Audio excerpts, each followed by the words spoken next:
Assalamualaikum warahmatullahi wabarakatuh. Hai anak-anakku semuanya, apa kabar kalian semua? Semoga kalian semua dalam keadaan baik, sehat, dan selalu dalam lindungan Allah Subhanahu wa Ta'ala. Amin. Tetap semangat ya. Baik anak-anakku semuanya, hari ini kita belajar pada tema 2, subtema 1, pembelajaran ke-5 dan ke-6. Tentang apa ya? Oke, yang pertama kita belajar tentang fungsi organ pernapasan pada manusia dalam bentuk bagan. Nah, yang kedua kita belajar tentang menjelaskan contoh-contoh tanggung jawab sebagai masyarakat. Yang ketiga, menyanyikan lagu dengan tangga, nada, diatonis, mayor, dan minor. Nanti ada perbedaannya juga, tolong disimak ya. Sebelum memulai pelajaran hari ini, marilah kita membaca basmalah bersama-sama. Bismillahirrahmanirrahim. Kita mulai belajarnya. Nah, di hadapan kalian ada seorang anak yang sedang menghirup segarnya udara di pagi hari. Apakah kamu sering menghirup udara di pagi hari? Nah, udara di pagi hari itu sangat segar dan baik untuk paru-paru kita. Alat pernapasannya manusia adalah paru-paru. Sedangkan organ pernapasan manusia itu mulai dari hidung, kemudian faring, laring, batang tenggorokan, bronkus, kemudian bronkiolus dan alveolus. Bronkiolus dan alveolus ada di dalam paru-paru kita. Tempat pertukaran oksigen dan karbon dioksida di dalam paru-paru kita adalah di alveolus. Nah, sekarang kita akan membahas tentang bagaimana sih proses pernapasan pada manusia. Bernapas itu adalah kegiatan menghirup oksigen ke dalam tubuh dan membuang karbon dioksida dari dalam tubuh kita. Kegiatan bernapas itu membutuhkan kekuatan otot.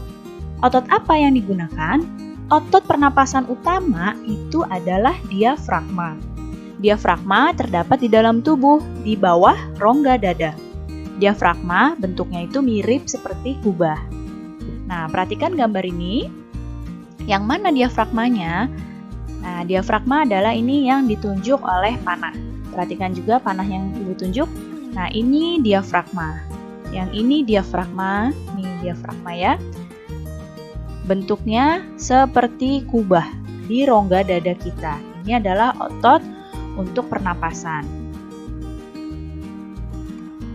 Proses pernapasan manusia itu dibagi menjadi dua.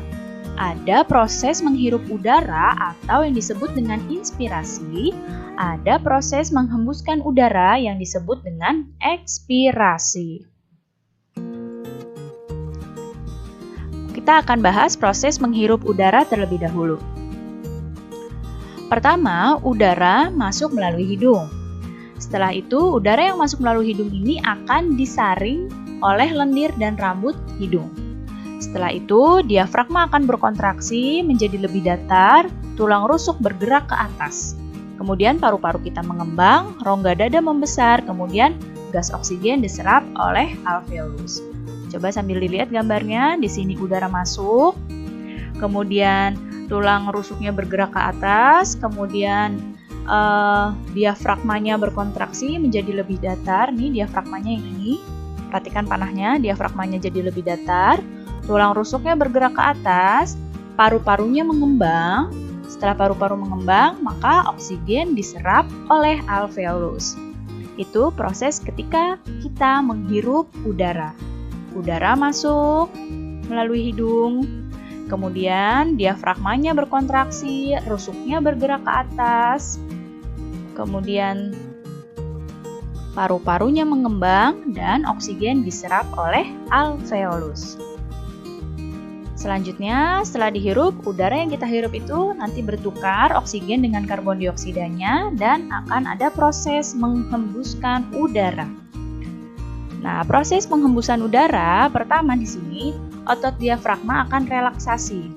Ya, otot diafragma akan relaksasi dan otot tulang rusuk akan mengendur.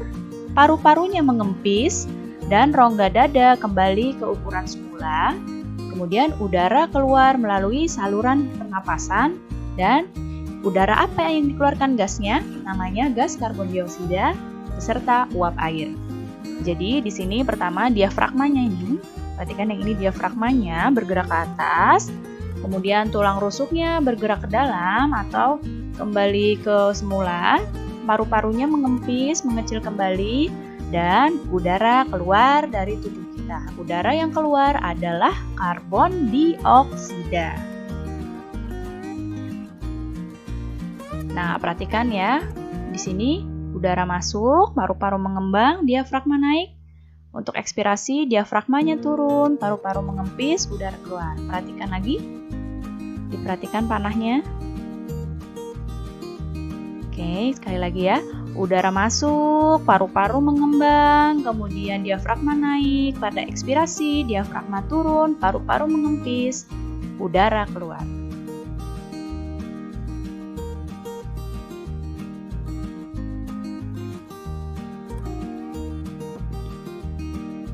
Nah, pengaturan pernapasan itu diperlukan selain pada saat kita berolahraga, juga diperlukan saat kita menyanyi.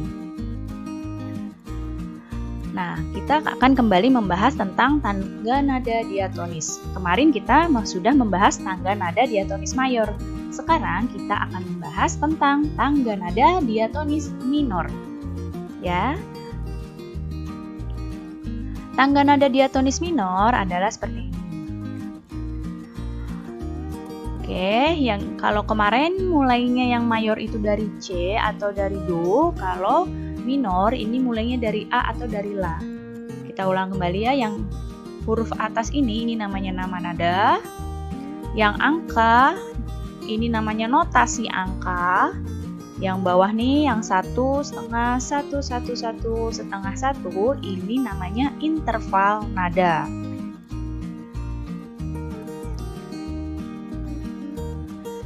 Nah, ciri nada diatonis minor. Yang pertama, lagunya sifatnya sedih. Kalau diatonis minor itu ciri utamanya lagunya sifatnya sedih dan lagunya kurang bersemangat. Selain itu, melodi lagu biasanya diawali dan diakhiri dengan nada La. Ya. Jadi, ciri nada diatonis minor, lagunya bersifat sedih, kurang bersemangat, dan melodi lagunya biasanya diawali dan diakhiri dengan nada La. Apa saja contoh lagu diatonis minor? Ada lagu syukur, gugur bunga, himne guru, mengheningkan cipta, Indonesia Pusaka, dan sebagainya. Yuk kita mulai belajarnya. Nah, perhatikan di hadapan kalian, Lani sedang terbatuk-batuk karena menghirup asap. Lalu ayahnya bertanya, "Ada apa denganmu, Lani?" Dan ibunya bingung kenapa tiba-tiba ada asap. Dan ternyata asap tersebut adalah asap yang berasal dari bakaran sampah. Tahukah kamu bahwa membakar sampah itu sangat berbahaya untuk kesehatan? Karena pada asap hasil pembakaran sampah itu terdapat senyawa kimia yang berbahaya bagi tubuh kita jika terhirup. Apa saja ya akibat pembakaran sampah? Nah, banyak zat-zat berbahaya, salah satunya bisa meningkatkan resiko terkena kanker paru-paru. Ada zat dioksin dan karbon dioksida yang bisa menyebabkan sakit kulit serius dan bahkan bisa menyebabkan penipisan lapisan ozon.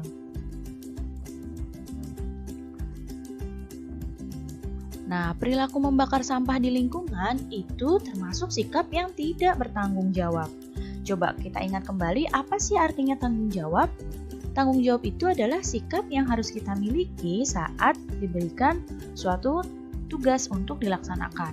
Kalau orang yang memiliki tanggung jawab akan menjalankan dan menyelesaikan tugas dan kewajibannya dengan sebaik-baiknya. Kalau orang itu tidak bertanggung jawab, berarti dia tidak bisa menyadari pengaruh baik dan buruk dari perbuatan yang telah dilakukan. Nah, contoh sikap yang tidak bertanggung jawab tadi yang pertama adalah membakar sampah di lingkungan. Itu termasuk sikap yang tidak bertanggung jawab. Nah, contoh lain adalah membuang sampah sembarangan atau membiarkan sampah di depan rumah kita itu berserakan. Apa akibatnya? Akibatnya dari sikap tidak bertanggung jawab seperti ini adalah banjir. Ya, kalau terus-terusan warga membuang sampah sembarangan, membiarkan sampah berserakan, maka akibatnya yang akan dirasakan oleh warga yang lain adalah banjir. Jadi, menjaga kenyamanan lingkungan itu merupakan salah satu tanggung jawab warga masyarakat. Ya, jadi seluruh warga masyarakat harus saling bertanggung jawab supaya lingkungannya tetap sehat, tetap nyaman untuk ditinggali. Nah, ini adalah jenis-jenis tanggung jawab sebagai warga masyarakat. Yang pertama adalah memelihara ketertiban dan kenyamanan hidup bermasyarakat.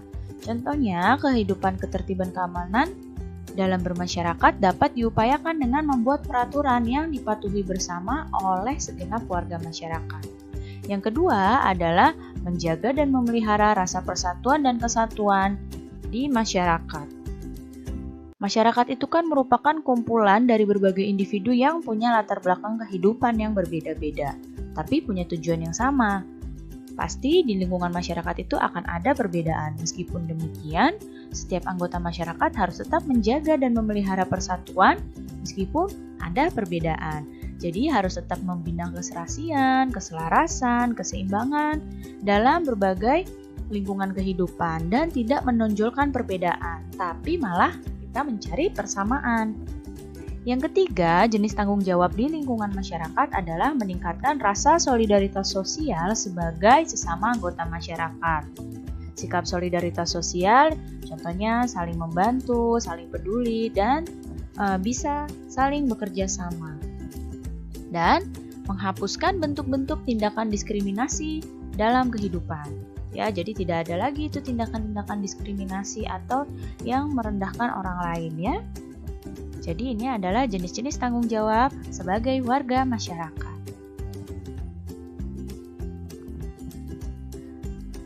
Berikut perilaku yang menjaga dan memelihara persatuan dan kesatuan antar warga. Yaitu ini contohnya yang pertama, saling memberi ya, jadi saling membantu antara warga yang mampu dengan warga yang kurang mampu saling membantu. Kemudian yang bisa menjaga dan persatuan dan kesatuan adalah gotong royong untuk membersihkan lingkungan. Kemudian ketika bapak-bapak saling bekerja sama gotong royong, ibu-ibunya di sini membuat makanan dan minuman untuk para warga yang sedang bekerja. Ini dapat memelihara persatuan dan kesatuan di lingkungan tersebut. Kemudian ronda malam. Di sini dengan adanya ronda malam, maka lingkungan akan semakin aman. Dan ketika berteman, itu kita tidak memilih-milih teman, bermain dengan siapa saja ya. Jadi bermain dengan siapapun temannya, jadi tidak memilih-milih teman. Nah, sekarang masih ingatkah kamu tentang nada diatonis mayor dan nada diatonis minor? Kemarin kita sudah belajar ya tentang nada diatonis mayor dan nada diatonis minor. Berikut perbedaannya, perhatikan baik-baik. Kalau nada diatonis mayor itu sifatnya riang gembira. Kalau diatonis minor itu lagunya sifatnya sedih. Kemudian, kalau diatonis mayor itu lagunya bersemangat. Kalau diatonis minor itu lagunya kurang bersemangat. Kemudian, nada diatonis mayor itu biasanya diawali dan diakhiri dengan nada do. Kalau nada diatonis minor diawali dan diakhiri dengan nada la. Oke, kalau ibu tanya lagu Hari Merdeka, itu nada diatonis mayor atau minor? Iya, lagu Hari Merdeka adalah nada diatonis mayor. Kalau lagu Syukur, nada diatonis mayor atau minor? Iya, lagu Syukur termasuk nada diatonis minor. Baik anak-anakku semuanya, alhamdulillah pembelajaran hari ini sudah selesai. Semoga kalian dapat paham dan mengerti. Oke, untuk tugasnya nanti ada di belakang ya, di akhir video. Kurang lebihnya Miss Eva mohon maaf. Wabillahi taufiq wal hidayah. Wassalamualaikum warahmatullahi wabarakatuh. Terima kasih semuanya.